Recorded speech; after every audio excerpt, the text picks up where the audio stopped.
Hello दोस्तों, आप कैसे हैं। मैं आशा करता हूं कि आप अच्छे होंगे। दोस्तों, आज हम इस वीडियो में क्लास 12 का जो हमारा हिंदी बुक है दोस्तों अंतरा, उसका चैप्टर 6 है भरत राम का प्रेम। दोस्तों, यह जो चैप्टर है इसके प्रश्न उत्तर हम इस वीडियो में देखेंगे। जितने भी प्रश्न पूछे गए हैं दोस्तों, उन सभी प्रश्नों के ऑल क्वेश्चन के आंसर हम इस वीडियो में देखेंगे। मैं बता देता हूं दोस्तों कि हर बार एग्जाम में इससे 3 नंबर का एक प्रश्न आता ही आता है, तो आप बहुत ही ध्यान से इस चैप्टर का तैयारी करें।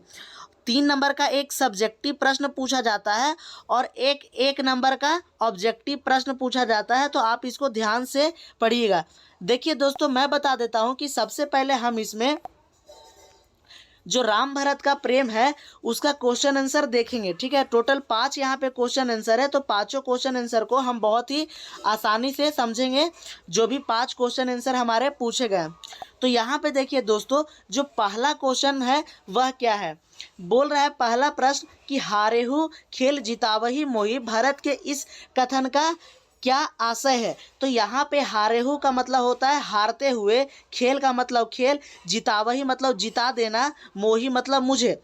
यहाँ पे भरत जी कहते हैं कि हारे हुए यानी हारते हुए खेल भी जिता देते हैं मुझे, राम के प्रति ऐसा बोलते हैं। ठीक है, तो इसका कथन मतलब ये जो वाक्य है इसका क्या आशय है, आशय का मतलब क्या मतलब है। तो देखिए, मैं उत्तर में लिखा हूँ कि तुलसीदास जी की रामचरितमानस के इस प्रसंग में प्रभु श्री राम के छोटे भाई भरत का प्रभु श्री राम के प्रति गहरा विश्वास प्रकट हुआ है। भरत अपने बड़े भाई श्री राम के प्रति विश्वास एवं प्रेम व्यक्त करते हुए कहते हैं कि हारेहू खेल जितावही मोही। भरत के इस कथन का अभिप्राय यह है कि उनके भ्राता, भ्राता का मतलब होता है भाई, श्री राम खेल खेलते समय भरत को जिताने हेतु जानबूझकर हार जाते हैं तथा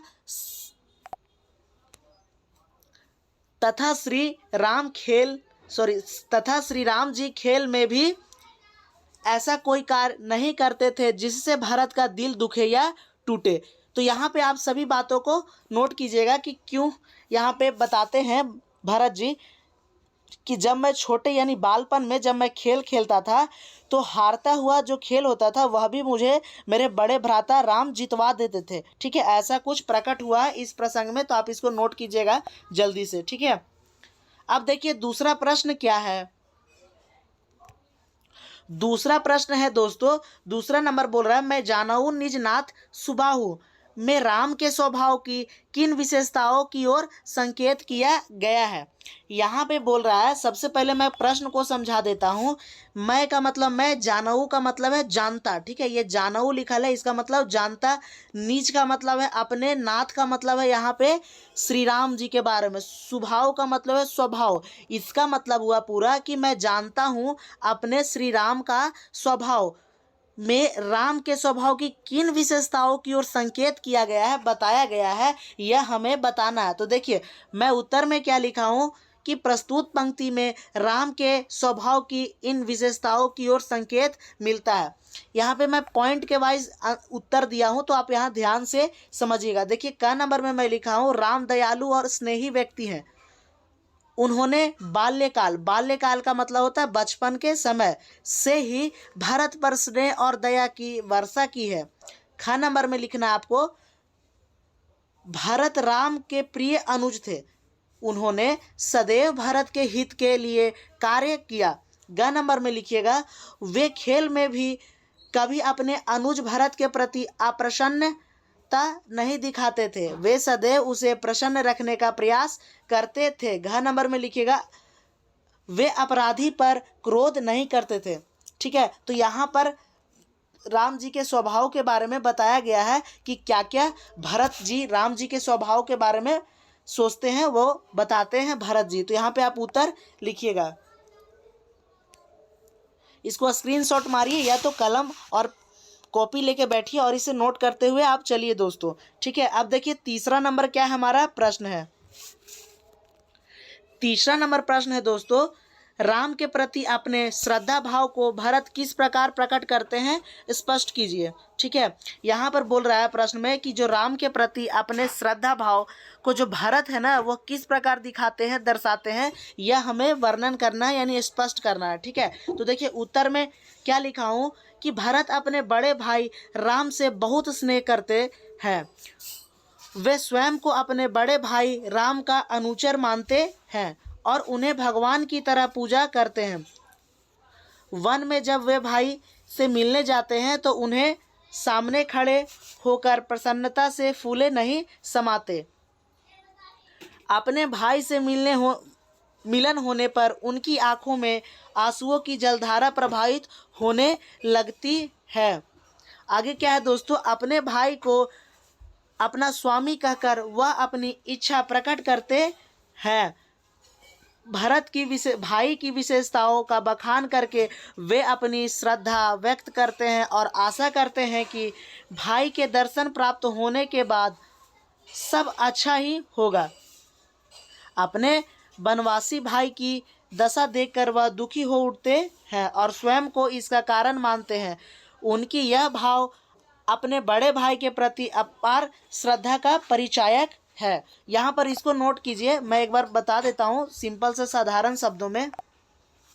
इस प्रश्न में दोस्तों मैं सिंपल से आपको बताता हूँ कि पूछा गया था ना कि जो राम के प्रति भरत का प्रेम था, जो श्रद्धा भाव था, उसके बारे में बताना है। ठीक है, तो यहाँ पे सारे चीज़ों को मैं बताया हूँ कि जो राम जो थे उनके प्रति भरत का क्या क्या प्रेम था, क्या क्या भरत बोले थे। ठीक है, तो इसको आप नोट कीजिए। ठीक है, इसको आप नोट कीजिए, बहुत ही इंपॉर्टेंट क्वेश्चन है ये। ठीक है, ये 2 बार पूछा जा चुका है, ये क्वेश्चन 2 बार जैक में बोर्ड में पूछा जा चुका है, तो आप इसको ध्यान से समझिए। अब देखिए चौथा नंबर प्रश्न क्या है दोस्तों, बोल रहा है कि मही सकल अनर्थ कर मूल पंक्ति द्वारा भरत के विचारों भावों का स्पष्टीकरण कीजिए। यहाँ पर बोल रहा है, फिर से आप 4 नंबर प्रश्न समझिए कि मही सकल अनर्थ कर मूला पंक्ति द्वारा भरत के विचारों भावों का स्पष्टीकरण कीजिए।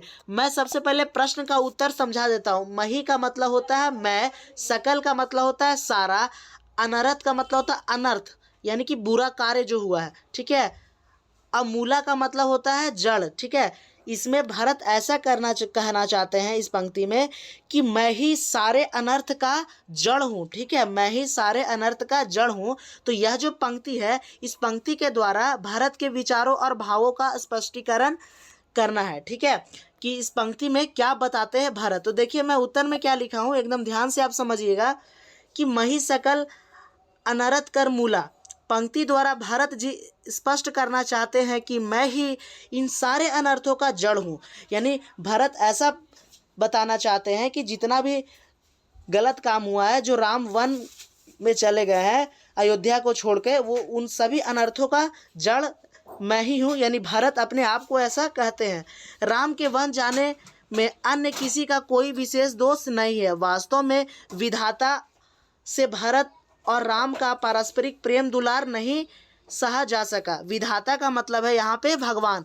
तो यहाँ पे बताते हैं कि वास्तव में अगर एक्चुअली में देखें तो जो विधाता है उनसे भरत और राम का जो प्रेम था और दुलार था नहीं देखा गया। ठीक है, यानी नहीं सहा जा सका।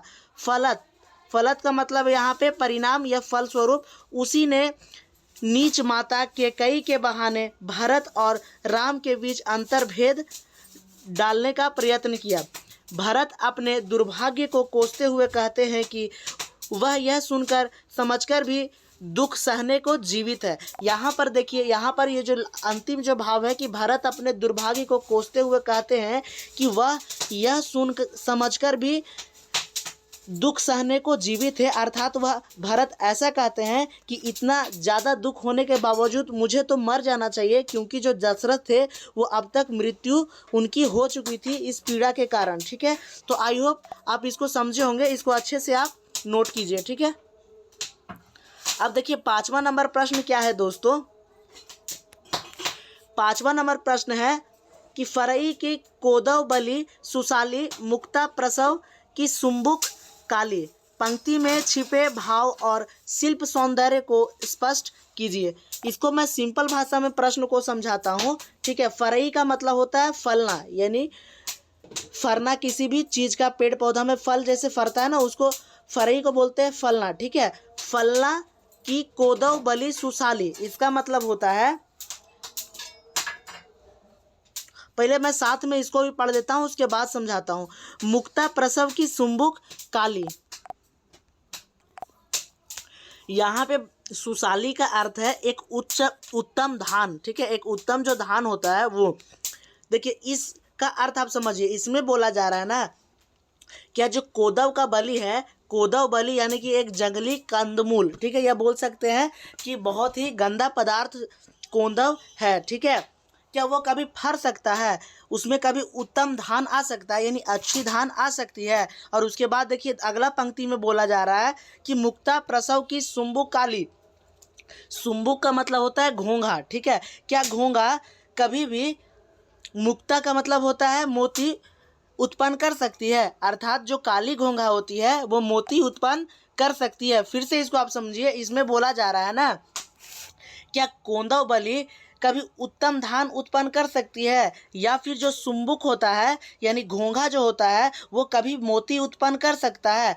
यही इस पंक्ति में बोला जा रहा है, और बोल रहा है कि पंक्ति में छिपे भाव के शिल्प सौंदर्य को स्पष्ट कीजिए। तो देखिए मैं उत्तर में क्या लिखा हूँ कि भाव सौंदर्य प्रस्तुत पंक्ति में भाव है कि जिस प्रकार मोटे चावल की बाली में उत्तम चावल नहीं उगता है और तालाब में मिलने वाले काले घोंघे मोती उत्पन्न नहीं कर सकते हैं, वैसे ही यदि मैं अपनी माँ पर कलंक लगाऊं और स्वयं को साधु बताऊं तो यह संभव नहीं है। संसा का मतलब नहीं, यहाँ पे लिखिएगा संसार, यहाँ पे आप कर लीजिएगा, ठीक है। संसा नहीं संसार होगा। संसार में मैं कहाँ के कई का पुत्र ही जाऊंगा, ठीक है। यानी कहने का मतलब है यहाँ पे, एक बार आप देखिए यहाँ बोला जा रहा है कि यहाँ संसार कर लीजिएगा आप, कि संसार में मैं के कई का पुत्र ही कहा जाऊंगा। शिल्प सौंदर्य तुलसीदास ने अवधी भाषा का प्रयोग किया है, यह चौपाई छंद में लिखा गया है, ठीक है। यहाँ पे बताना चाहते हैं, मैं आपको एकदम आसानी भाषा में बताता हूँ कि भरत अपने आप को बोलते हैं कि जो उनकी कैकेयी माँ थी उन्हीं की वजह से राम कहाँ गए थे, वन में गए थे। यहाँ पे बताना चाहते हैं अपनी माँ को कहते हुए कि माँ एक इतना गंदी है और इतना खराब आदमी है, क्या वह एक अच्छा आदमी को जन्म दे सकती है। यानी खुद के बारे में भरत कहते हैं कि मेरी माँ तो इतनी पापी है, ठीक है। क्या मैं एक अच्छा आदमी हूँ, क्योंकि मेरा जन्म तो उसी से हुआ है। तो यही यहाँ पे बोला जा रहा था कि उत्तम चावल नहीं उगाता। कौन उत्तम चावल नहीं उगाता? कोद। और ना ही तो जो घेंघे मिलते हैं तालाब में वह मोतिया उत्पन्न कर सकता है, ठीक है। तो आई होप यहाँ पे आप समझे होंगे, नहीं तो हमें कमेंट में बताइए। देखिए इसको आप नोट करिए, ठीक है दोस्तों तो हम इस वीडियो में केवल इन्हीं 5 प्रश्नों को समझते हैं। अगला प्रश्न का जो हमारा पद दिया गया है, यहाँ पे देखिए ये जो पद का प्रश्न उत्तर है, इसको मैं अगला वीडियो में पढ़ाऊँगा, तो आप देख सकते हैं। मैं डिस्क्रिप्शन में लिंक दे दिया हूँ दोस्तों, ठीक है दोस्तों। तो फिर मिलते हैं एक नए वीडियो के साथ, तब तक के लिए जय हिंद।